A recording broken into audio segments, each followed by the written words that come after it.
warahmatullahi wabarakatuh. Apa kabar anak-anak?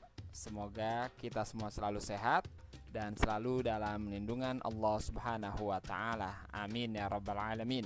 Bertemu kembali kita pada pembelajaran pendidikan agama Islam kelas 6, dan hari ini kita masih membahas tema 4, ayo membayar zakat, dengan subtema 4, hikmah zakat. Nah, ikuti terus pembelajaran pendidikan agama Islam dan budi pekerti hari ini hingga tuntas.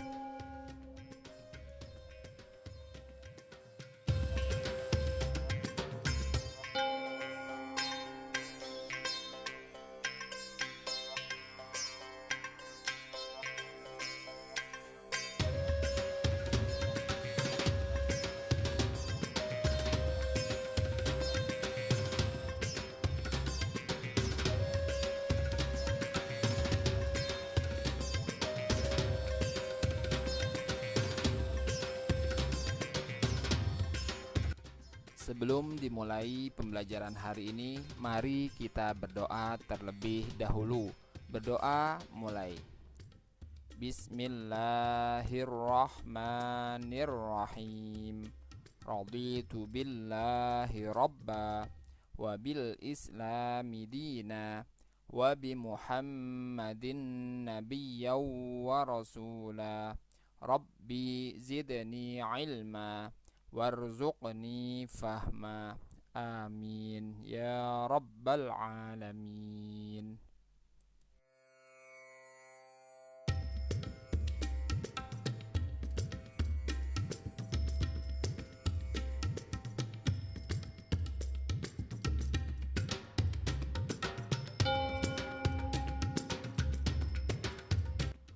Pada pembahasan kali ini kita akan membahas hikmah zakat. Tentunya kalian sudah tahu apa itu zakat? Ya, zakat menurut bahasa bermakna membersihkan. Sedangkan menurut istilah, zakat berarti mengeluarkan sebagian dari harta tertentu yang telah mencapai nisab. Zakat merupakan rukun Islam ketiga dan menjadi salah satu ibadah wajib bagi umat Islam. Dalam Islam, orang yang mampu atau memiliki kelebihan harta diwajibkan untuk membantu sesama dengan berzakat atau sedekah. Dan orang yang mampu tersebut dan yang memberikan zakat tersebut disebut dengan muzaki. Zakat merupakan salah satu ibadah wajib yang telah diatur oleh agama Islam melalui Al-Quran dan As-Sunnah. Oleh karena itu, hukum membayar zakat adalah kewajiban bagi setiap muslim yang telah memenuhi syarat-syarat zakat. Zakat ini kemudian diberikan kepada orang-orang yang berhak menerima zakat sesuai ketentuan syariat. Dan orang yang berhak menerima zakat ini disebut mustahik zakat.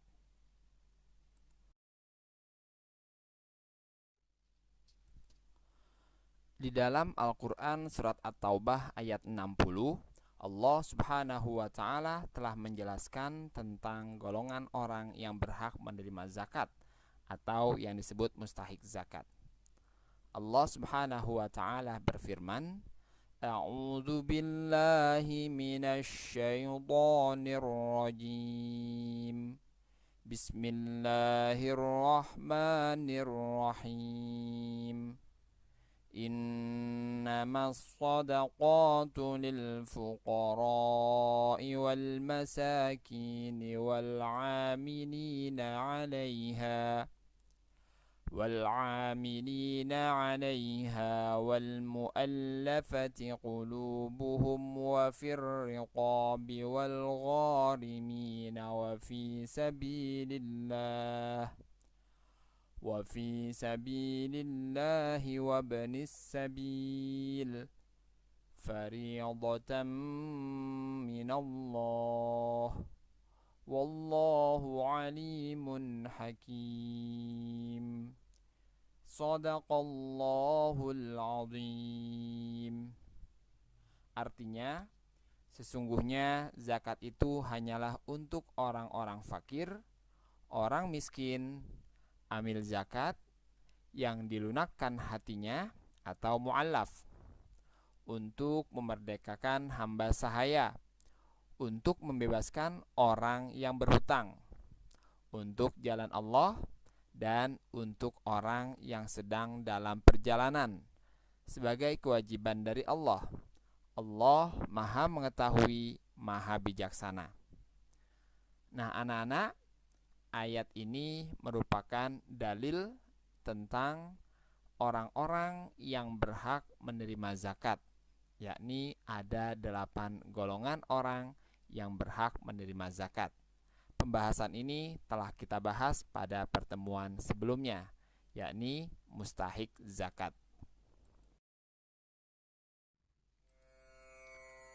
Anak-anak, banyak sekali hikmah dari kita membayar zakat.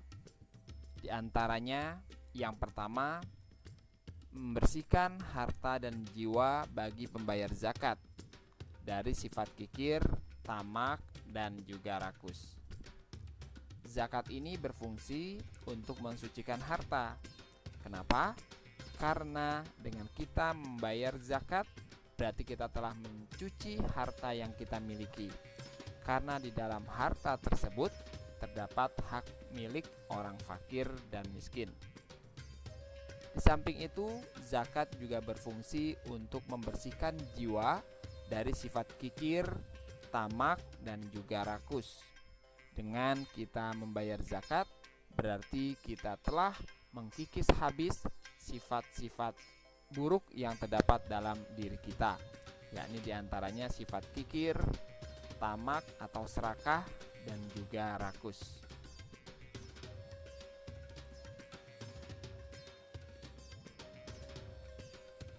Seorang muslim yang tidak mau menyempatkan diri untuk membayar zakat, walaupun sebenarnya harta yang dimilikinya itu sudah mencapai nisab dan dia sudah dikenakan wajib zakat, namun dia tidak mau menyempatkan diri untuk membayar zakat, nah, maka hatinya akan menjadi sempit. Dia akan selalu merasa khawatir dalam hidupnya. Kenapa? Karena dia selalu diperbudak oleh harta yang dimilikinya. Dan sebaliknya, seorang muslim yang mau menyempatkan diri untuk membayar zakat, maka Allah Subhanahu wa Ta'ala akan memberikan kelapangan hatinya dan menghilangkan kefakirannya. Di dalam Al-Quran, Allah Subhanahu wa Ta'ala telah berfirman, La in syakartum la azidannakum wa la in kafartum inna azabi lasyadid. Siapa yang bersyukur atas nikmat Allah Subhanahu wa Ta'ala, maka Allah Subhanahu wa Ta'ala akan menambahkan rizki yang diberikan kepadanya. Dan sebaliknya, siapa yang kufur akan nikmat Allah, maka ingatlah, azab Allah amatlah pedih.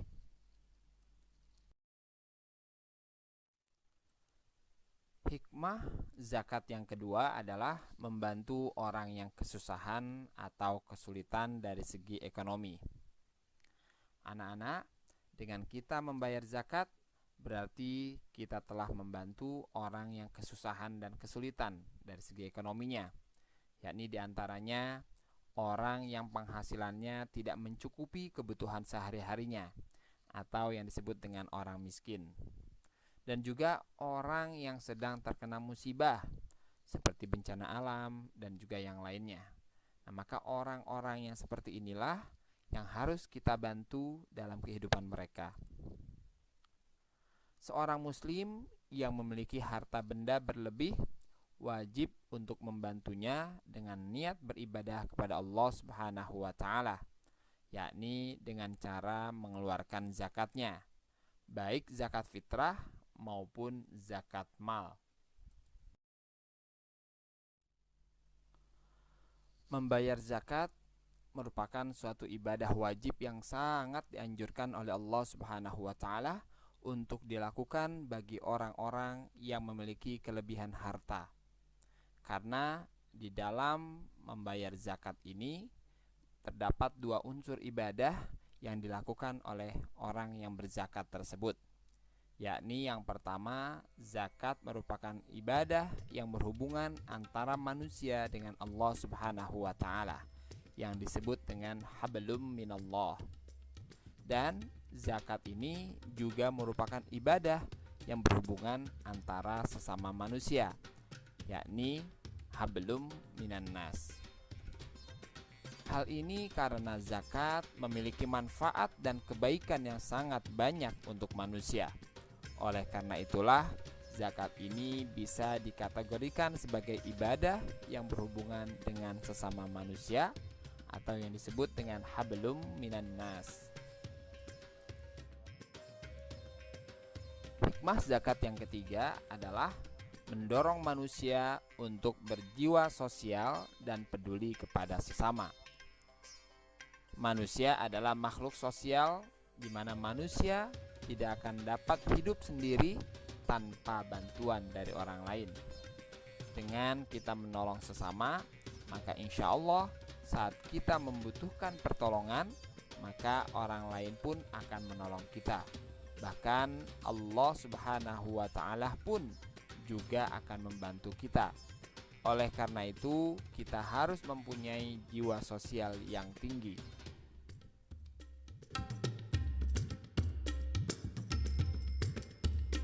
Selanjutnya, hikmah zakat yang keempat adalah mendorong manusia untuk bersikap jujur dan bertanggung jawab atas harta yang dimilikinya. Anak-anak, segala sesuatu yang kita miliki pasti akan dimintai pertanggungjawabannya oleh Allah Subhanahu wa taala nanti pada hari kiamat. Salah satunya adalah harta benda yang kita miliki. Pada hari kiamat nanti, pada yaumul hisab, Allah Subhanahu wa taala akan memintai pertanggungjawabannya kepada kita tentang harta benda yang kita miliki yang merupakan titipan Allah Subhanahu wa taala. Untuk apa kita pergunakan harta benda yang kita miliki tersebut? Nah, apa bentuk tanggung jawab manusia terhadap harta benda di hadapan Allah Subhanahu wa taala tersebut? Adapun tanggung jawab manusia terhadap harta benda di hadapan Allah Subhanahu wa taala di antaranya menafkahi diri sendiri. Harta benda yang dimiliki oleh manusia adalah merupakan suatu titipan dari Allah Subhanahu wa taala yang boleh dipergunakan untuk menafkahi dirinya sendiri, yakni untuk kebutuhan hidupnya sendiri. Kemudian yang kedua, yakni untuk menafkahi orang yang wajib dinafkahi, seperti keluarga kita. Nah, kemudian bentuk tanggung jawab dari harta benda yang kita miliki adalah dengan kita membayar zakat. Apakah harta yang kita miliki sudah kita tunaikan zakatnya? Kemudian yang keempat adalah bersedekah. Dan yang kelima, berwasiat untuk wakaf. Nah, harta benda yang dimiliki oleh manusia yang sebenarnya adalah suatu titipan dari Allah Subhanahu wa taala, hendaklah dia berwasiat untuk mewakafkan hartanya tersebut sebelum dia dipanggil oleh Allah Subhanahu wa taala. Karena dengan dia berwasiat untuk mewakafkan harta yang dimilikinya di jalan Allah, maka itu akan menjadi amal jariah dia yang terus akan mendapatkan pahalanya meskipun dia sudah dipanggil oleh Allah Subhanahu wa taala. Dan hikmah zakat yang kelima adalah mengingatkan manusia bahwa harta dan kekayaan hanyalah titipan dari Allah Subhanahu wa taala. Harta yang kita miliki pada hakikatnya adalah titipan Allah Subhanahu wa taala. Oleh karena itu hendaklah kita belanjakan harta kita tersebut di jalan Allah, di jalan yang benar. Karena suatu saat nanti pasti akan diambil kembali oleh Allah Subhanahu wa taala. Pada dasarnya manusia adalah fakir karena tidak memiliki harta apa-apa. Nah, maka nanti ketika dia dipanggil oleh Allah Subhanahu wa Ta'ala pun dia tidak akan membawa apa-apa. Segala sesuatu yang dimilikinya ketika di dunia semuanya akan ditinggalkan olehnya kecuali amal kebajikan atau amal yang telah dia perbuat ketika dia hidup.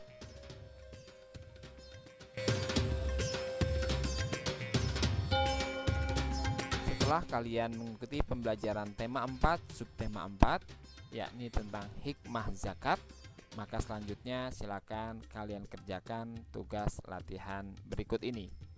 Yang pertama, jelaskan mengapa dengan berzakat, maka harta dan jiwa kita menjadi bersih atau suci. Yang kedua, jelaskan apa yang dimaksud dengan hablum minallah dan hablum minan nas. Yang ketiga, sebutkan 3 tanggung jawab seorang muslim terhadap harta benda yang dimilikinya. Dan yang keempat, apa yang kamu lakukan jika ada seorang muslim yang kaya tetapi enggan untuk membayar zakat? Jelaskan.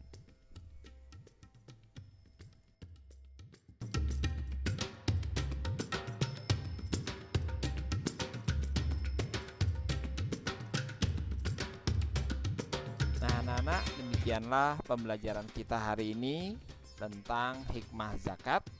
Semoga bermanfaat dan hendaklah kita tanamkan dalam diri kita untuk selalu menjadi orang yang pemurah, yakni orang yang suka berbagi terhadap orang-orang yang membutuhkan yang ada di sekitar kita. Akhirnya, marilah kita akhiri pembelajaran kita dengan membaca Alhamdulillahirabbil alamin. Terima kasih, sampai bertemu kembali pada pembelajaran selanjutnya. Wassalamualaikum warahmatullahi wabarakatuh.